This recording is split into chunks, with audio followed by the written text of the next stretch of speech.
How to enable or disable turn off always on display with power saving on the Samsung Galaxy S25 series. First, tap on the home button to return back to the home screen. Now from the home screen, swipe down at the top to open up the quick settings panel. In here, tap on the settings icon. Next, we scroll down. And from here, tap on battery. Then tap on power saving. Tap on the left hand side panel.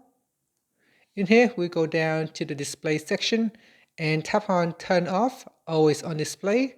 Tap on the toggle button to turn it off or switch it on. Now these settings only applied when you are using power saving. Finally, you can tap on the home button to return back to the home screen. Thank you for watching this video. Please like and subscribe to my channel for more videos.